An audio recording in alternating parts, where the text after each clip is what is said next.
It's time for the Daily Planet podcast show. So sit back, relax, and give us a go. Scott and Matt and maybe a guest have undertaken an epic pod quest. We're gonna ramble on about movies and books and television and directors and film festivals and this really long list of stuff that I know nothing about, but they gave it to me and they really wanted me to read through it. And that's all I can really say about it, but it's gonna be great. Okay, start the show.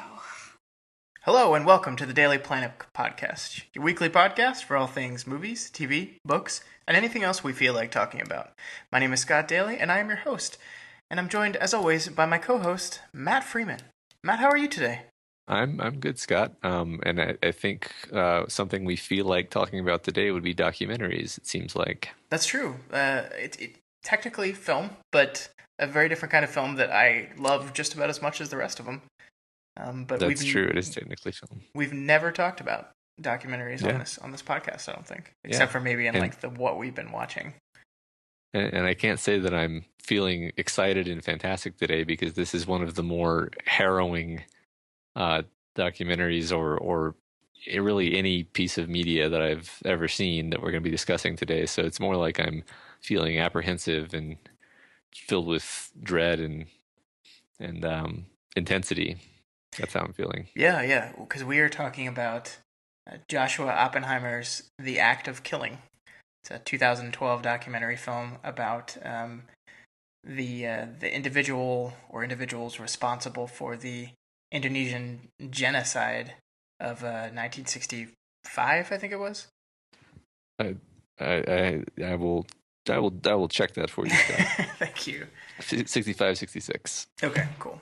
Yeah, so I think that the reason that this all came up, and I'm going to get a little somber to start in this podcast, but the events that happened this past weekend in Orlando, whenever bad things happen to me, both personally and non-personally, I tended to retreat into film. It's like my reaction because I love movies and I deal with my emotions by watching film, which maybe isn't healthy, but I got to think about, as I was sitting there watching movies to avoid dealing with the sadness of what happened in Orlando, about the power of film and what it can and can't do. And that led me down to thinking about, documentaries and how they are a particular powerful tool in the filmmaker's arsenal to actually affect real change and change people and perspectives and all that.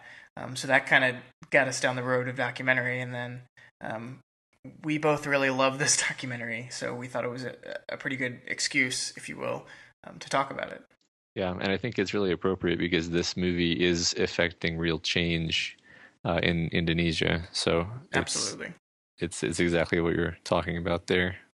Yeah, and this is one of those conversations. We talk about movies on here a lot, and we spoil them, almost completely.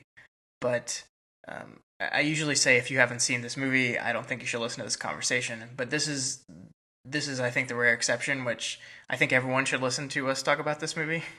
And then I think everyone, if you haven't seen it, needs to go see the movie anyway afterwards, or you can do it before, whatever. Just you need to see this film.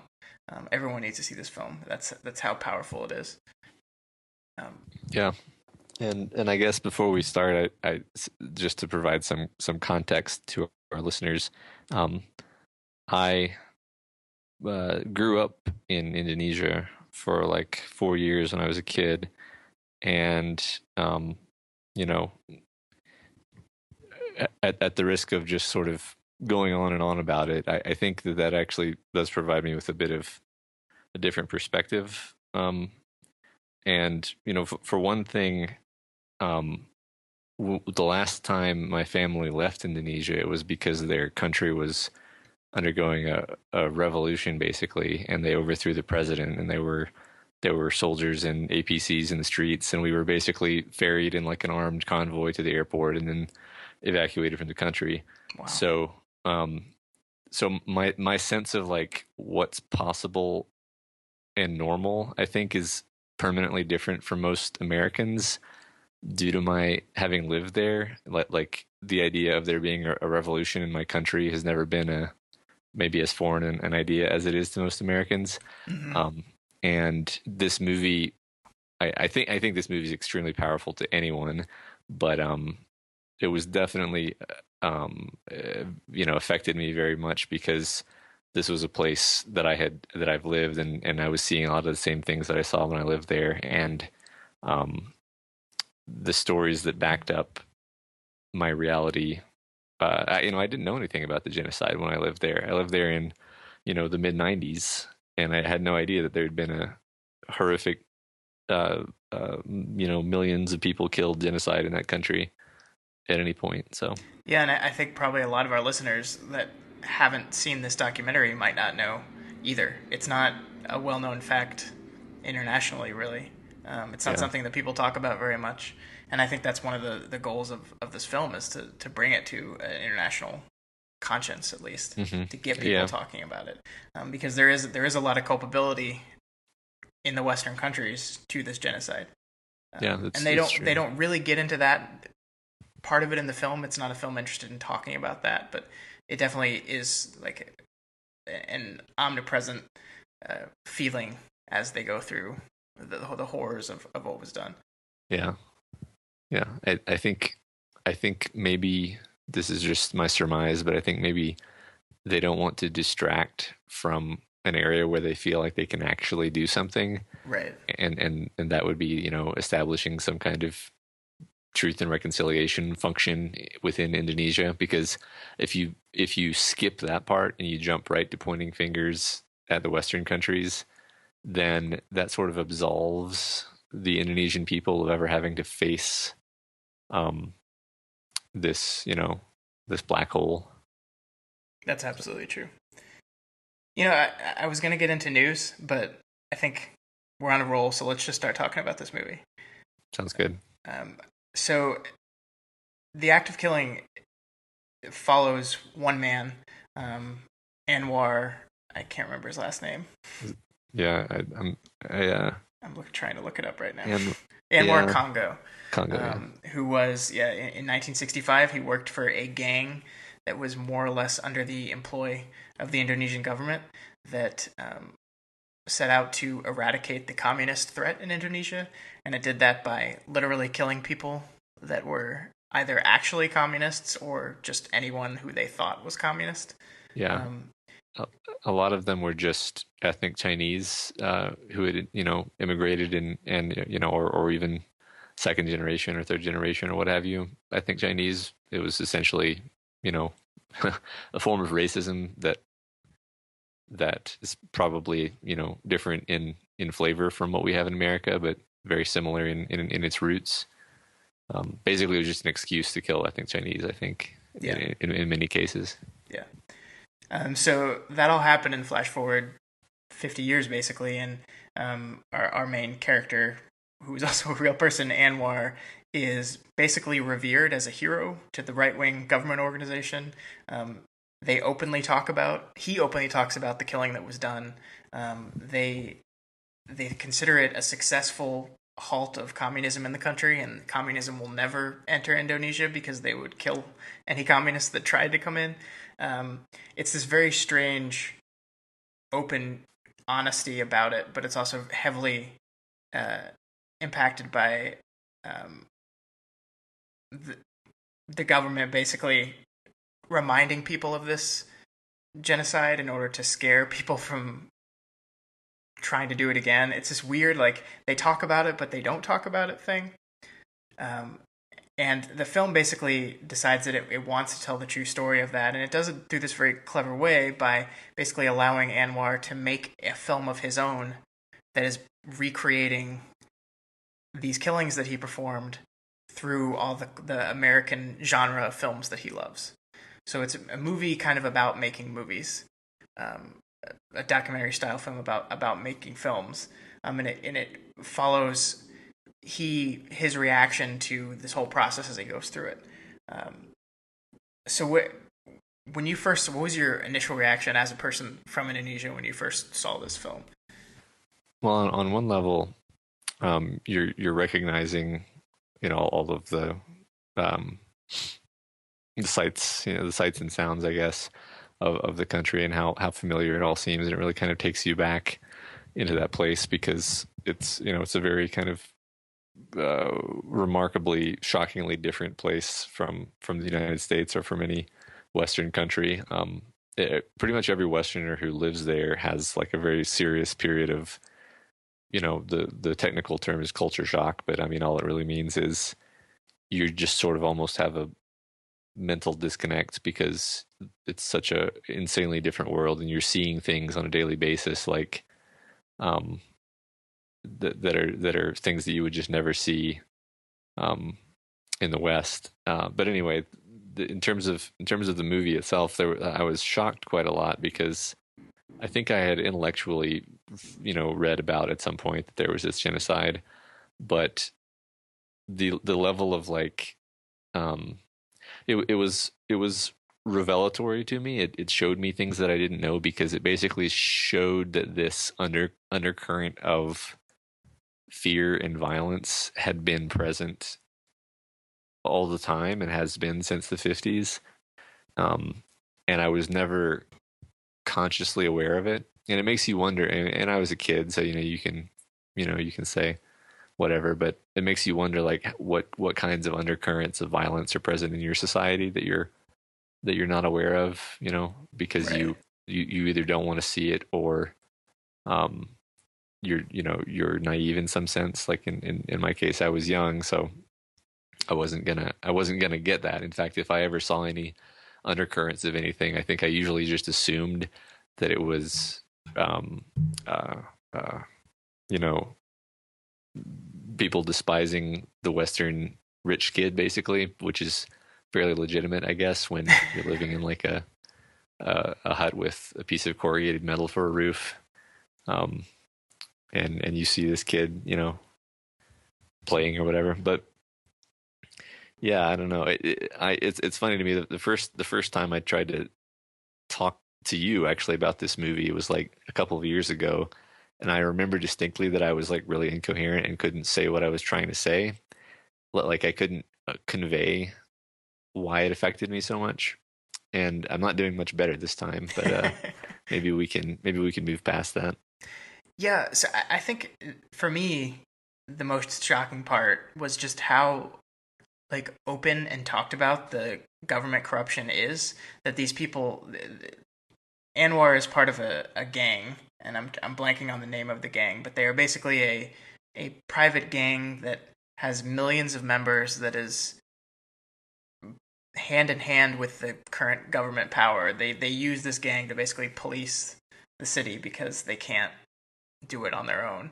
And the gang openly talks about how they take money from people, they extort people, that there's gambling, illegal, like all this illegal gambling and debt collection.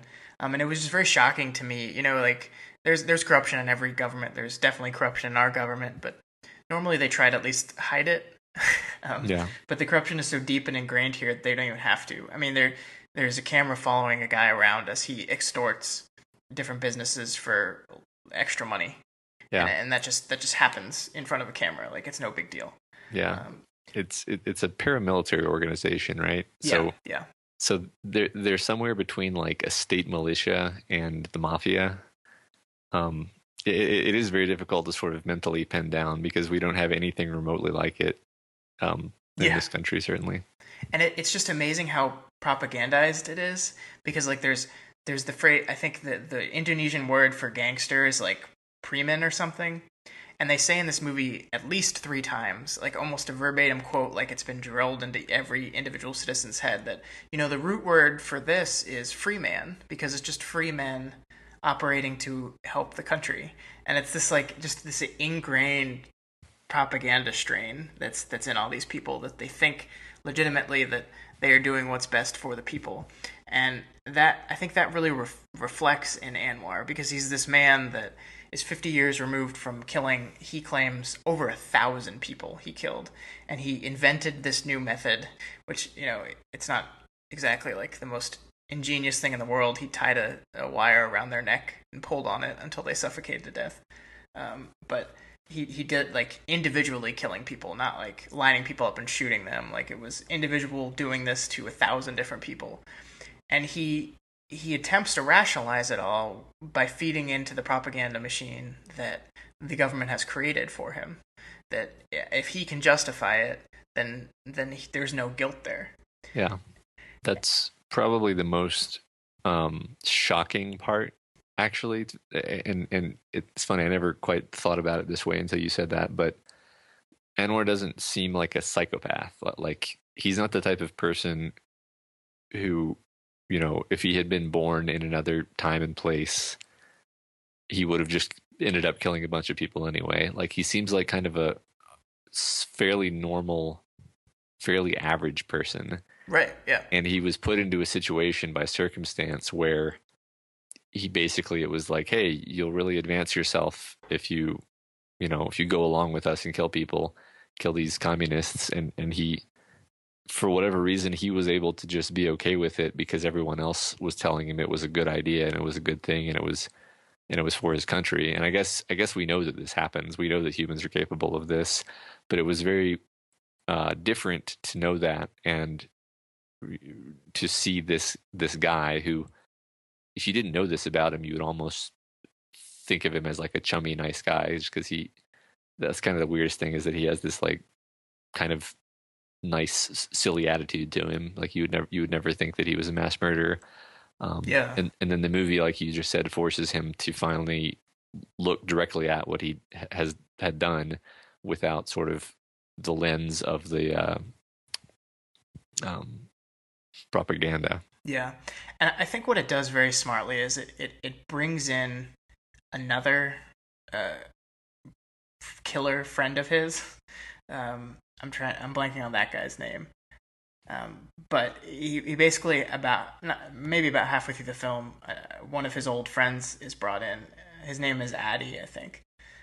And he is basically kind of the exact opposite of Anwar, where, well, Anwar dives into the false story about how these communist people were cruel and evil and bad, and what I was doing was good for my country. Adi fully accepts that they actually were perfectly good people, and them, the people killing and slaughtering them, were the cruel, terrible people. But he rationalized it by, like, hey, we were at war. I was getting paid to do it. It's fine. This is part of life. And he claims that he doesn't have any guilt about it. He doesn't have any nightmares. He's completely fine with it. That dude is a psychopath. And yeah. Anwar, on the other hand, just has never been forced to actually deal with the reality of his actions. And putting those two characters in the film at the same time and listening to them talk about it, and even listening, the camera sometimes just sits on Anwar while the other guy's talking, and seeing his reaction to it, and like, he's trying to go along with what he says, but he just can't deal with it. He's never had to fully deal with it, especially in a society that props him up as like a hero. Like, there's a scene in the movie where he's on a talk show, and they're like talking to him about the film that he's currently working on, which is the film within the film for this, and talking about what he did. And it's like, well, did you learn some of your killing techniques from the American movies you were watching? And he goes, well, yeah. And then everyone like cheers. Like, how do you ever properly process the things that you've done if you're living in a kind of like feedback loop where you're constantly being reinforced as if what you did was wonderful? Yeah. And I'll put this in the show notes, but Oppenheimer, the director, went on the Sam Harris podcast. I think Sam Harris is the name. And he talked a lot about sort of the thought process that went into this movie, and why he made it and why he chose to make it this way. And I think one thing that he said that you reminded me of here was something along the lines of, and I'm paraphrasing, you can't ever get your head around the things that, like, if you did these things, you would literally never be able to live them down. Like, there is no, you go to therapy and you process it and you're done. It's like the enormity of it is so large that really your only choice is to find some complicated way of deferring responsibility, as Adi does, or just sort of plugging your ears and only paying attention to everyone else's adulation the way Anwar does, or one of one of the other characters, or not characters, one of the other people is basically like, oh look, you're just having brain problems. You just need to take these pills. Yeah. It's a nervous system problem. Yeah. It's like he's basically medicalized it. He's medicalized his own like PTSD about the things that he did. Um, yeah. So yeah, I mean it's almost like um what do you think? Do you think Anwar can ever or should even be able to get over this? Like, aren't there some things where it's so bad that you don't deserve to get over it? Yeah, I, I don't think he ever will be able to get over it. I think it might be possible one way down the road to at least acknowledge and accept it to and that's kind of I think where Anwar gets, and I think that the best he's ever going to get, at least especially of a man of his age. Um, I think I don't know. I just think I can't even imagine. So I can't put myself in a place of how would I like you rationalize it for 50 years, you get to a point where you finally start growing to accept that hey, what I did was terrible. Can you ever get to a point where you can forgive yourself? And I don't see it. Me personally, I don't think I'd ever be able to get there. Yeah, I mean, I suspect I would probably just revert back to some other kind of coping mechanism. Yeah, yeah, and maybe he does. Like, I mean, so the thing that I truly love, and I love everything about this documentary. I love how many levels it's operating on, how many things it's doing. But I think one of the big things that it is doing is showing the power of film, and that's why I think choosing this right now is perfect because I was in a mindset for film is powerful, film can change people, and this documentary is not only on its own doing that, but it is very specifically showing that. Film is a theme throughout this movie. Whether Anwar was a guy who sold tickets at a cinema and he loved going to the movies and he loved seeing old American movies, and his idea of who a human being was formed by those movies, as well as the propaganda film against the communists that the government made. It is through this process of him recreating the acts of the murders that he committed that he is finally able to get to a place where he allows what he did to finally take over and be fully realized in his brain. And over again, we're seeing both bad and good how film can be used to convey metaphors, to teach lessons. I think there's nothing else like movies in the world in the ability to do this, and I think this documentary very specifically shows and is saying that. Yeah, it puts the fact of the matter directly into your head without any real um, filtering by anyone else, and without your brain having a chance to think of justifications. You're just faced with it directly, and so can we? You want to talk about how it's actually affecting things in Indonesia? Because I've read and heard that um, there has been sort of a like at first I think there was sort of a backlash, especially sort of led by the government, saying this is terrible. This is because people were having it sort of shoved in their face for the first time, and a lot of people benefit from not having it addressed. Yeah. And I think now it's to move past that point, and especially the very large number of survivors of people whose family members were killed in this genocide.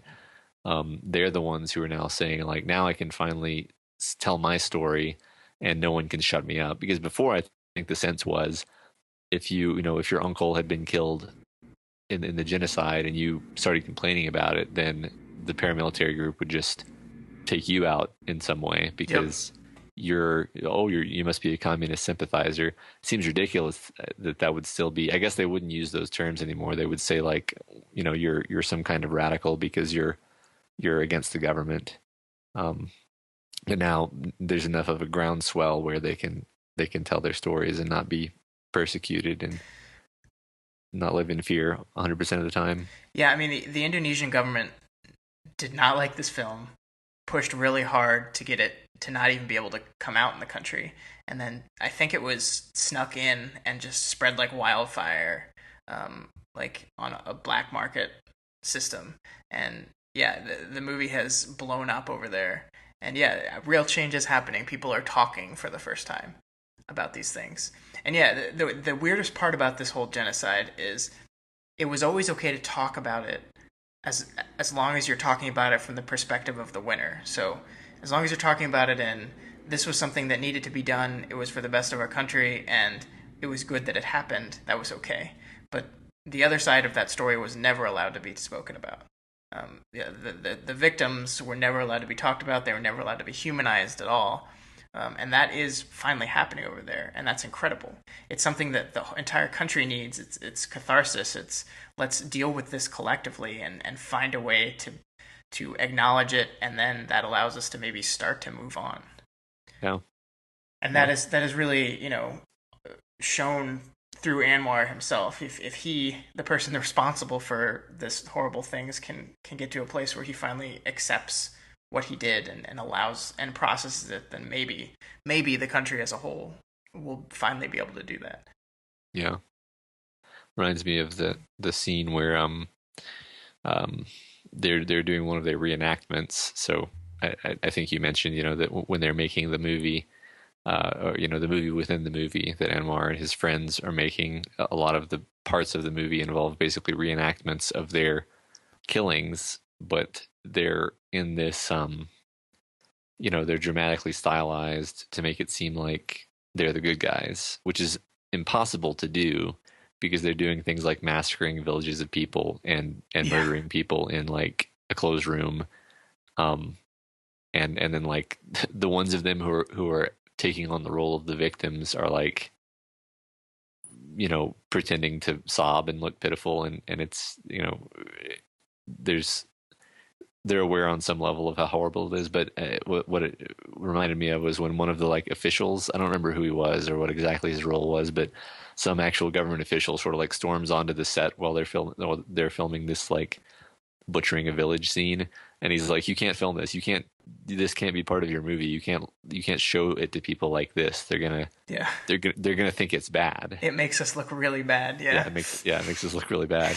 And all it is they, if anything, they're trying to make themselves look better than it actually was. Right. Yeah. Man, there's I cannot believe Oppenheimer was able to pull this off. I mean, I think he kind of came into the country on slightly false pretenses that he was going to help them make this movie showing the truth, but obviously truth is relative, the truth from the side of the victor. And I don't know, like he was there for, I think he went in like 2004 or something and stayed till 2012 when this wrapped up. He's no longer allowed back in the country. He might never be able to go back, but he spent a lot of time, and it was dangerous. I mean, he was hanging out with gangsters the entire time, basically, who were on his side because he made it seem like that he was there to help support them and what they wanted to do. But man, that's some dangerous stuff. And yeah, I want to see a documentary about the making of this movie because that sounds crazy. Like, I think he was living in Anwar's house as his guest, if I'm not mistaken. Yeah. I mean, that's just got to be the most intense, like, head games, because he knows what he's doing. He knows that he's not making a movie to make Anwar look good, and Anwar thinks that he is for the most part until later when he kind of comes to terms that could have gone a different way. There was no guarantee that Anwar was going to have an epiphany and forgive him. So I saw the director's cut version of this, so I don't know. There might be some stuff that I saw that, and I saw the first time in the theater, and I can't remember what's director's cut and what's not. Did your version have the entire kind of scene where his buddy tries to run for parliament in it? That doesn't sound familiar. I haven't seen this in a while, but that does not sound familiar. So there's his buddy, and I'm blanking on his name right now. But he's the big fat guy that always plays the woman in every single one of their reenactments, which on its own is very funny. Which I guess we should say that while this is a very deep, important movie that with a lot of emotional baggage to it, and it's like kind of depressing. It's also kind of really funny too, because there are like they're very serious about this reenactment, and it's very stylized and kind of goofy, which includes, I don't know why it was randomly chosen that he is going to be the one that always plays the female character in every single one of these reenactments. It's never really talked about. It's never dealt with. You just see him dressing up in various dresses and stuff. But at one point, he decides he wants to make it big, and he joins a political party and tries to run for office. And there's an interview in there with him where he's basically saying how excited he is for this opportunity because once he gets into like I think the role he's running for is like building in like the building department of the state. So like he's talking about like if this building's 10 centimeters too small, I can tell them I'm going to knock it down unless they pay me money. Or even if nothing's wrong at all, I can just threaten them and they'll pay me money. And then like you can like he's like, I mean, think about it. Like this block has 10 houses in it. If I get 10,000 from each of them, that's 100,000, and that's just this neighborhood.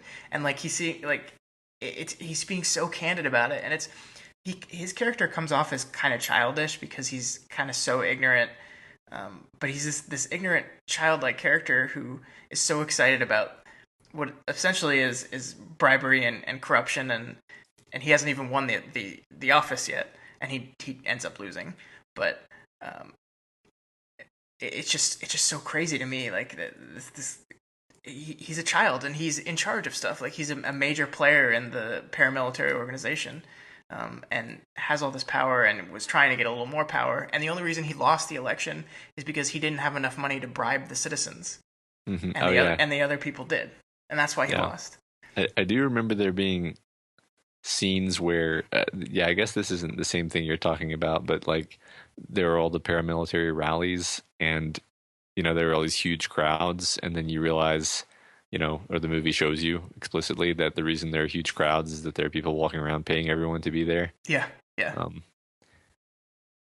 And it's this culture shock that, I mean, like it's crazy. And I love that, the thing that I watched wasn't in the original cut, but I love that it just took this slight quick detour to show you really the depths of the ingrained corruption within this government. And the fact that this movie might have real change in a system like that is remarkable. Yeah,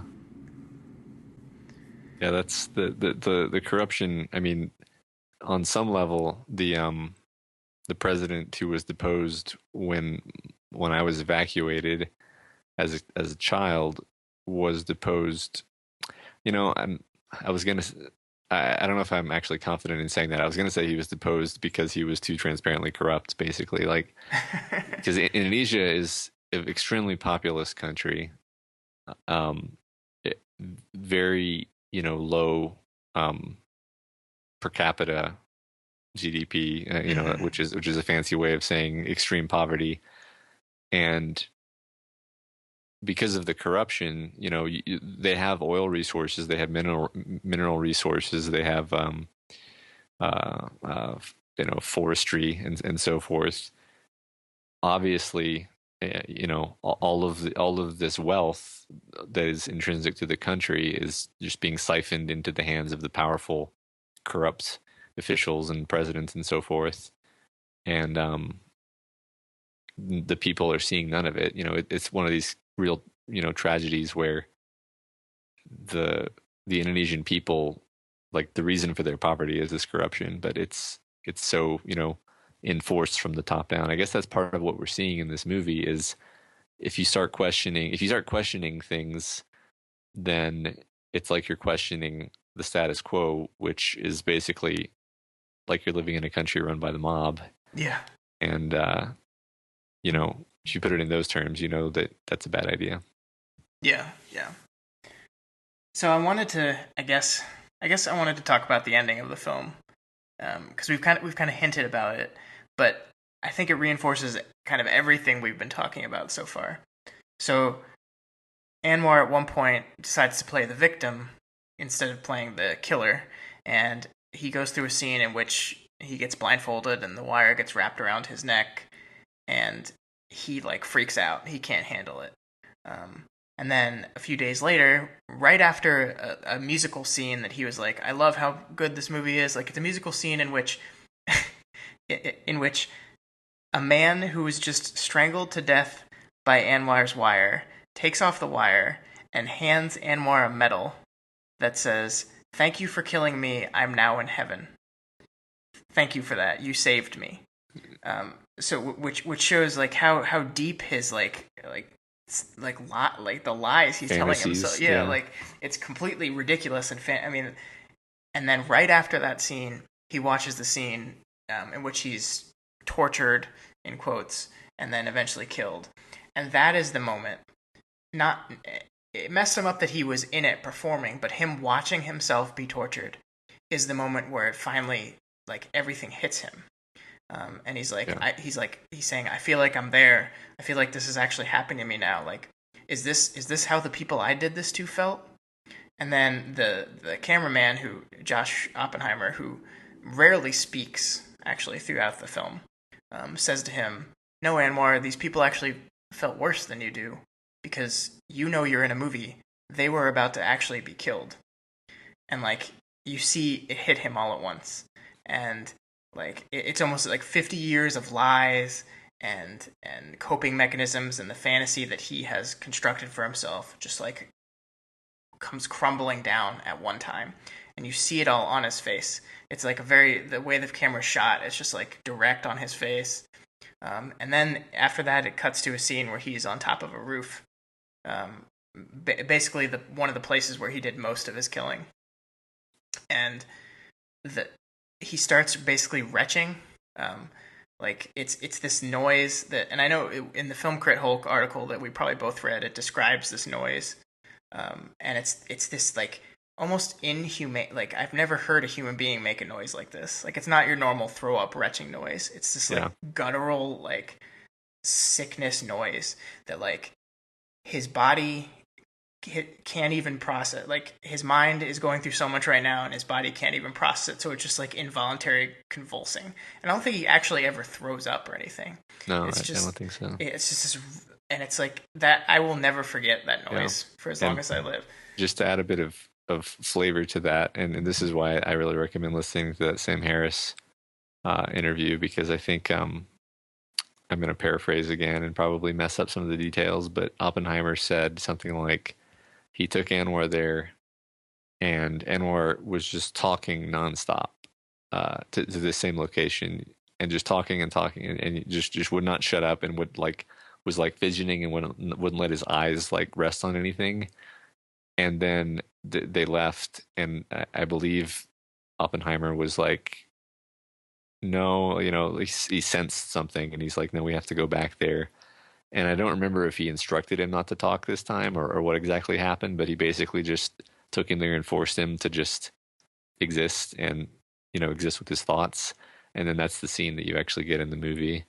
Wow. Which I think is an interesting bit of background that, like, the first time, I mean, it's interesting to me because it doesn't diminish it at all for me. It just shows like he was sort of felt this revelation on the cusp and was like trying to do his brain was just freaking out, trying to avoid actually letting it come upon him. Yeah, he was deploying every coping strategy he had, and it just gets to a point where he just can't do it. He just mentally can't do it anymore, and his body's only reaction to that is just to make this noise, this terrible, awful noise. Like his whole body is seizing, like.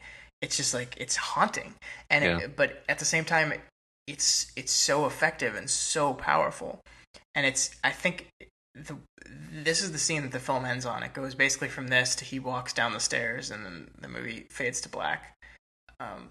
But like this movie is talking about horrible things that happened so many years ago that no one is processing, and it's powerful throughout. But it sticks this landing so well that I think that.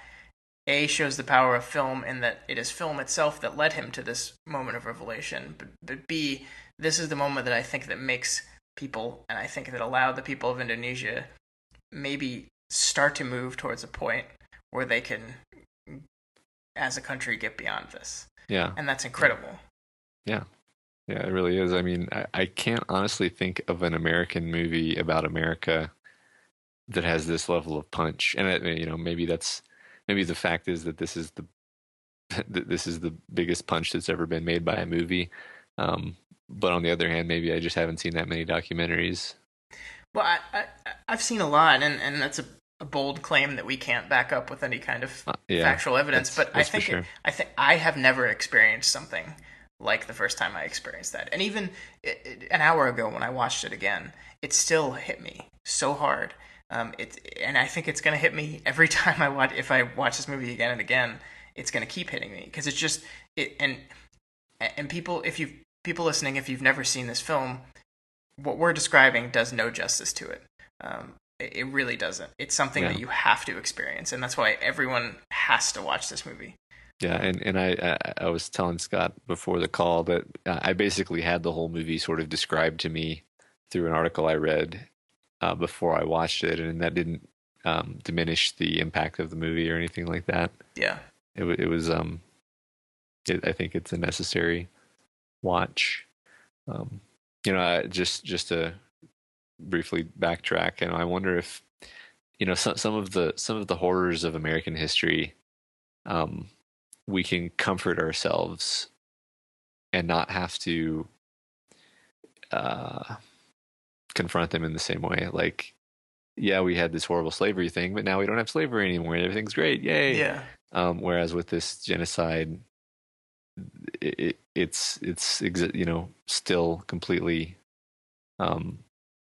hovering over everything and had never been resolved or even addressed. Yeah, yeah. Well, there is actually a moment about where Addie, in order to try to explain it away, says, the Americans killed all the Indians. There's no big thing about it over there, which is true to a certain extent. I think I think we have, as a nation, have gotten well beyond the point that Indonesia has, where we've acknowledged that wrong was done and done what I'm sure a lot of Native Americans will think is not sufficient to make up for it. But we've, at least as a country, acknowledged it and don't shy away from it and pretend like it didn't happen. Although I wish our textbooks would be a little more honest about some of the things we did to those people. But yeah, it's just, I don't know. I think it's probably just because it was a much more modern thing. Slavery doesn't feel like it was very close, even though it was kind of, in the grand scheme of things, close to modern day.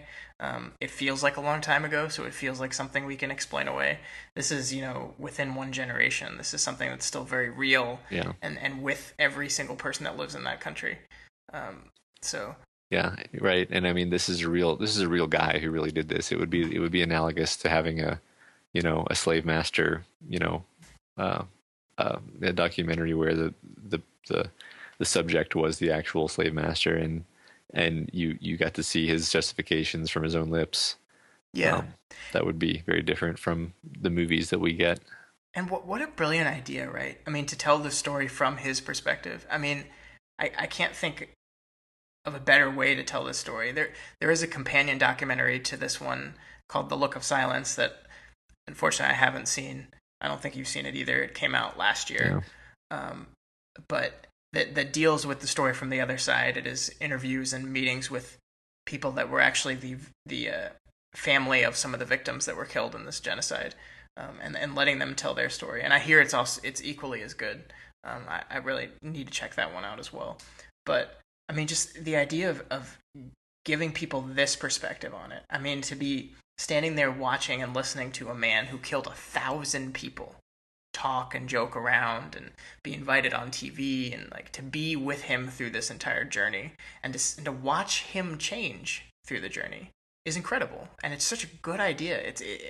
I can't, like, it's so good that I doubt that Oppenheimer set out to do that exact thing, and he just kind of fell into the story as he saw where it was going. I just don't think it's something that you could plan from the outset, that we're going to start with this guy and we're going to watch his journey through all this. I just don't think that was necessarily what he wanted from the start. I think you're right. And in fact, I like just have this suspicion I can't shake that like something was faked somewhere. And I know that sounds like super not generous, but it's like I guess anytime I see a documentary that just absolutely nails, absolutely sticks the landing, I'm like, well, there's no way that really all happened that way Yeah. because that's just too unlikely. Um, but it's been a few years since this came out, and there's really been no indication that it isn't pretty much exactly what it appears to be. Yeah, I mean, I think the important thing to realize, even with documentaries, is you're not ever going to get the whole truth of a situation because just even through editing, you're building a story around something. So it's never even in the documentary form a full unmessed with vision of what happened. But yeah, I mean, I still think that this is setting off to show a very certain thing, and I think it accomplishes that. And so even if there's some scenes that maybe didn't happen exactly like that or what have you, I still think I would still love this film and think that it succeeds in everything it's trying to do. Yeah. Were you kind of shocked at how good some of these actors were, or just normal guys that were just acting for these scenes, where they were recreating some of these murders? Yeah. No, Um, I remember that being interesting. It's I think they were just having a lot of fun, which is sort of sick, but um yeah, I mean, I think you're right. yeah. Yeah, no, you're right though. There's that one scene, and again, this might not have been in your version. There's one scene where his neighbor is like he wants his story to be in the film, and his story is basically that his father-in-law was Chinese, and they took his father-in-law away from his family and killed him. And he's telling the story, and he's like, it might be because he's nervous, but he's telling it in like a joking kind of way, where he like in between each sentence he laughs and chuckles a little bit. He's like, yeah, and to be honest with you, he was my father-in-law. And one day they came to our house and they wanted him out, and my mother said, no, don't go out there, it's dangerous. And then he went out there, and they took him, and then we found his body under an oil drum the next day. And he's like telling it's so weird. Yeah, It's like, it's actually kind of the culture. That's pretty much how Indonesians, I don't know if that counts as a stereotype or whatever, but that's pretty much how they convey like bad news or uncomfortable things is they'll chuckle while saying oh it. really? Yeah. And during that scene, all of the other guys are like just extremely like pissed off looking, like because he's basically saying, "Oh yeah, well, I know I've been hanging out with you guys for a few days, but probably one of you or one of your friends killed my dad." Yeah.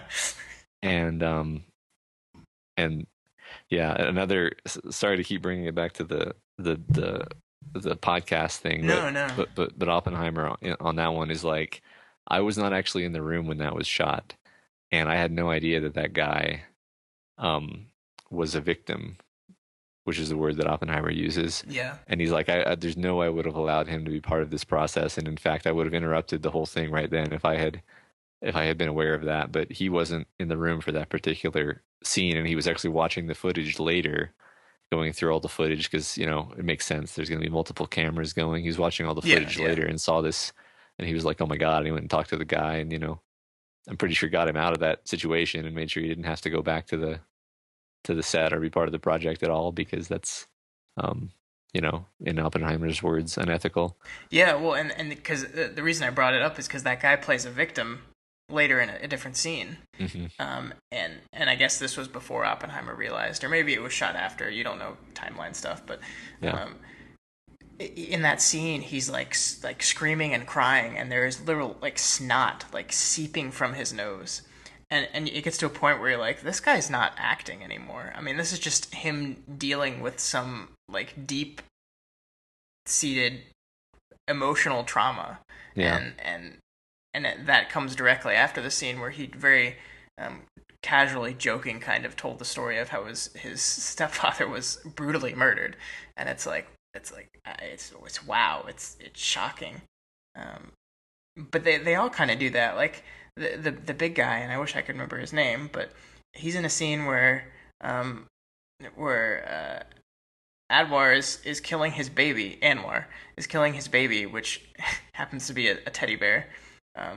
But like he's just like brutally like stabbing this teddy bear with a knife, and he's playing this like as like he's pretending to be a woman, and he's losing his mind, and it's a brilliant performance from a guy who just is a dumb kind of childish guy in government, and it's very surprising to me. That's just how good that is. And maybe you're right. Maybe he was just like having a really good time and was getting really into it and having fun. But yeah, I mean, the flip side of that is that maybe they're all actually experiencing these things in some sense, because even the murderers clearly have trauma that they're working through. So maybe this is a little release valve for them to express these things that they're always secretly feeling. Yeah. Did you have anything else you wanted to touch on this one? No, just that everybody needs to see it, and I also recommend the podcast that I'm going to link, because it's good to hear this stuff from the filmmaker, and that I really want to see The Look of Silence, and I don't know, I can't quite justify why I haven't seen that, since I'm such a fanatic about this movie. But same for me, really. Yeah, but I've heard really good things about it, obviously, so I will make that a priority. Yeah, so I think this is on Netflix. It was on Netflix. They might have taken it off in the time since. And I think even Look of Silence is on Netflix, which is like doubly no excuse for me to have not seen it. Yeah. But it has I noticed that the Blu-ray I own of this movie has a director's commentary on it, and I'm kind of really interested in watching that now. I might do that sooner rather than later, because I would really want to know what he says on each of these scenes.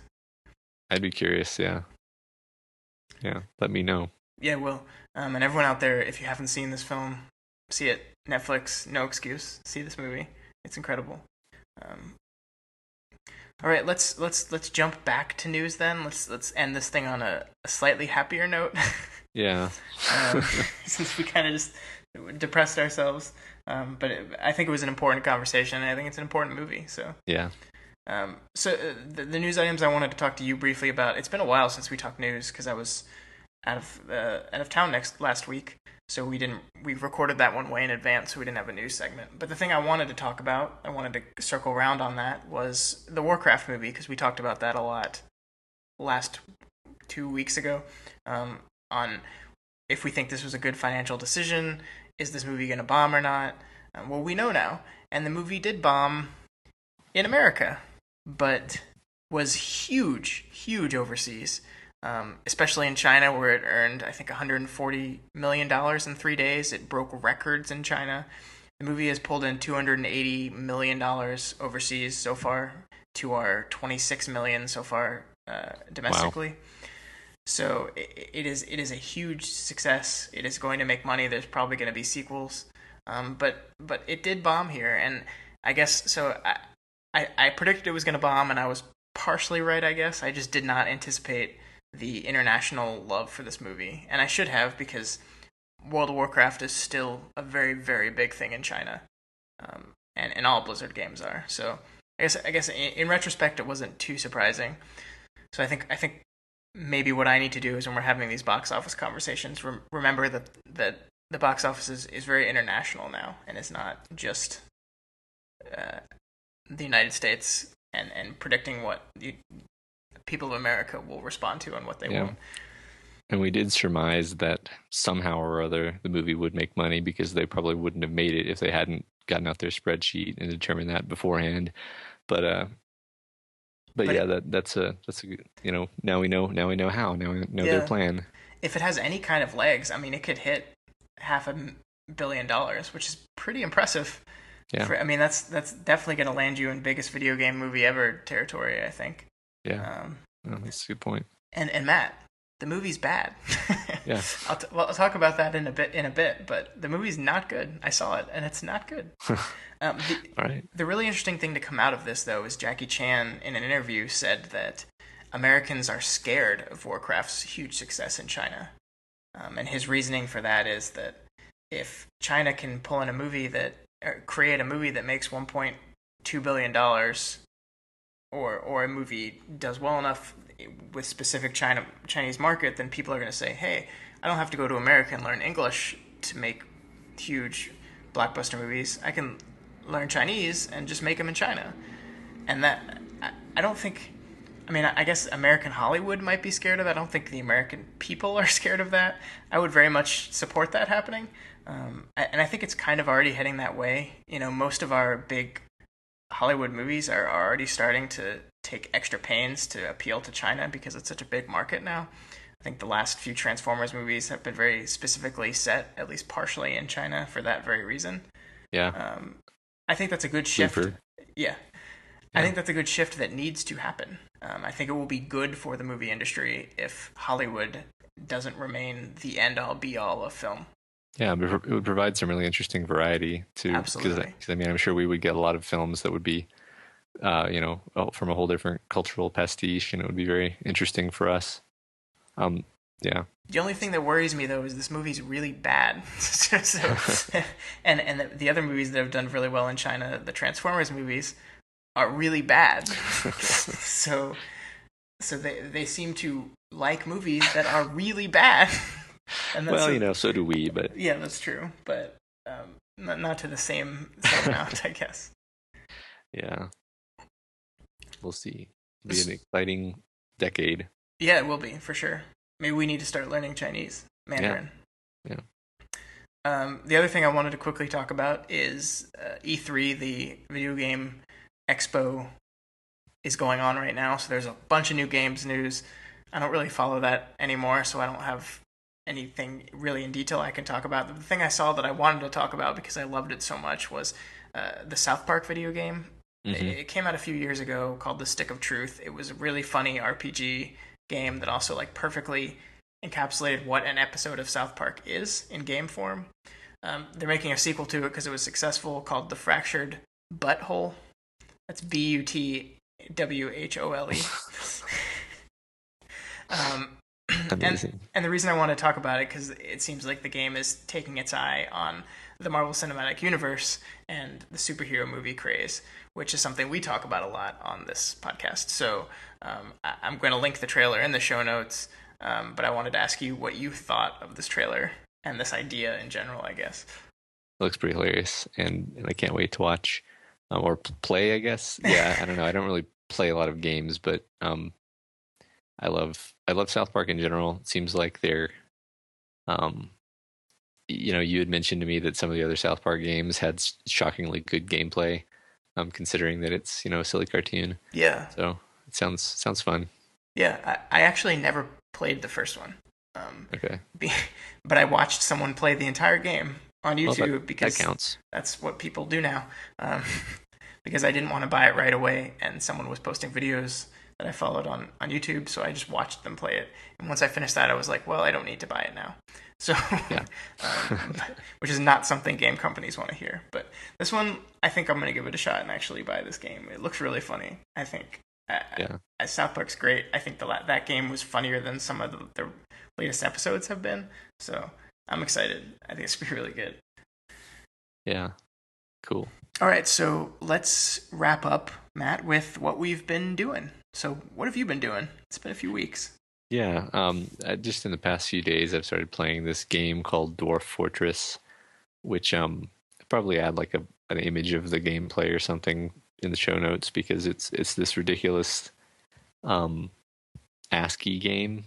Like the graphics it's like a top-down view of like a dwarven fortress dug out of a mountainside, and you sort of order the dwarfs kind of what to do and stuff, but it's like Minecraft from 1991 or something, like but it's a modern game. Like it's not an old game. That's kind of the funny thing about it is it's a game that's been in continuous development for years and years, and the people who are developing it are just like, no, we choose to have the ASCII graphics.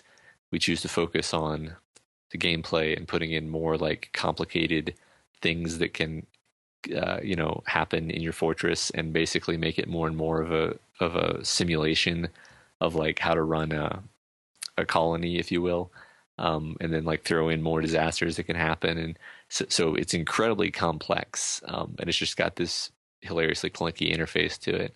And I've only just started playing it, and if I know what's good for me, I'll just stop and never go back because it seems like the kind of thing where it's a sandbox type game. It doesn't really have a win condition. You just make your fortress and try to survive. Oh, God. And the joke is that no one ever survives. Like you just keep going until some combination of disasters hits you just hard enough that all your dwarves are killed or driven away or whatever.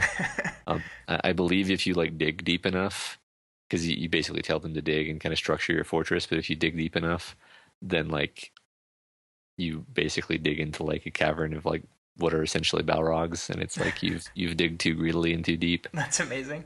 Yeah. So that's what I've been doing. That's really cool. I've heard about that game, and I've seen like screenshots, but I've never actually tried it out myself. Maybe I will do that, or maybe I shouldn't. I don't know. Yeah, I don't know. Is it a browser game? Can you just play it on a browser? It's not, but no, it's an exe. How much does it cost? It's free. Oh, wow. Yeah, I don't quite understand the business model there. What is this? What happened to capitalism? I don't know. I think maybe they sell like merchandise. I don't know how they make money, honestly, but they do some. Oh, it's like Patreon. They basically they're just supported by people who love the game. Oh, well, that's good.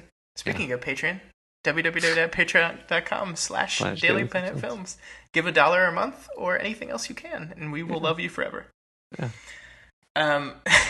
So I watched a couple movies. I didn't watch too much last week because I was on vacation, and I actually took a vacation from watching films too, which is something I almost never do.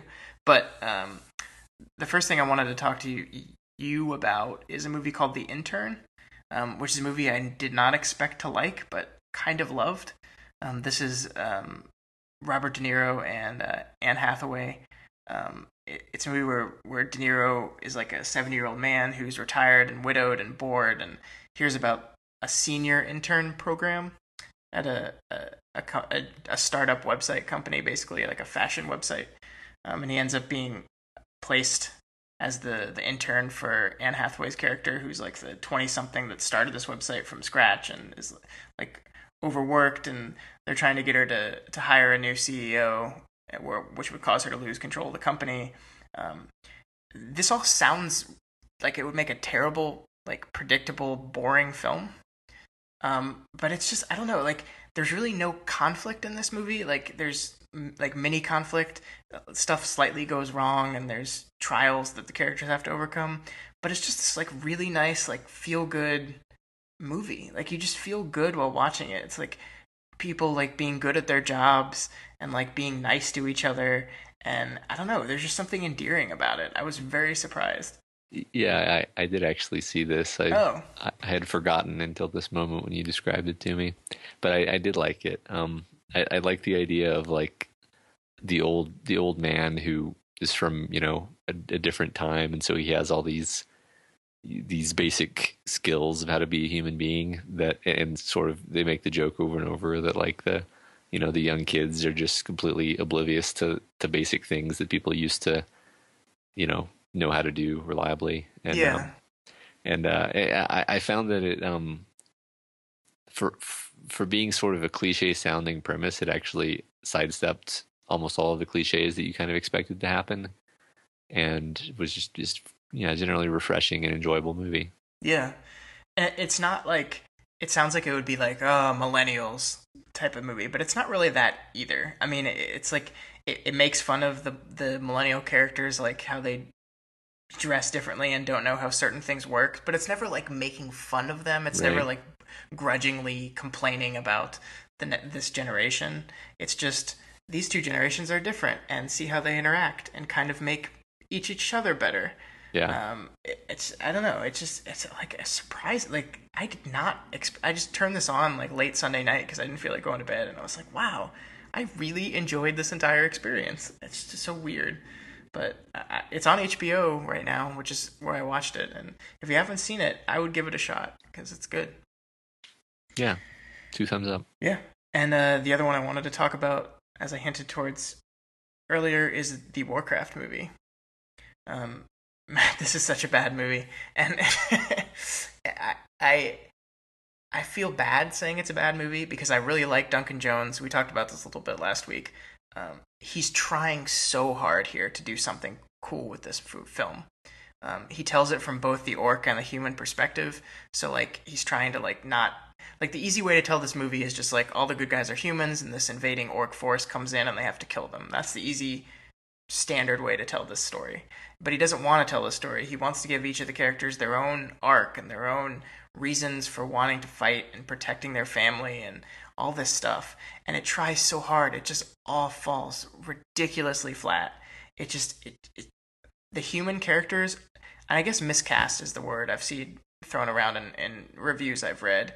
And I don't know if miscast is the word, but they all sound like they're just 21st century guys like living and just chatting in a fantasy world, and it just comes off as like weird and like it's so strange. Like the the introduction of the Medivh character is he's shirtless, like carving a golem in his tower, and it comes off as like he's this like artsy hipster that's like carving his magic golem shirtless. Like you can imagine like hipster music playing in the background as he's doing this, and he like people walk into his thing and he jumps down off the golem and is like, "What's up?" And it's just like it's just like so ridiculous. Like, so it's basically WoW players. Yeah, and so I guess like we predicted there's going to be a ton of throwaway references for WoW players, and there is.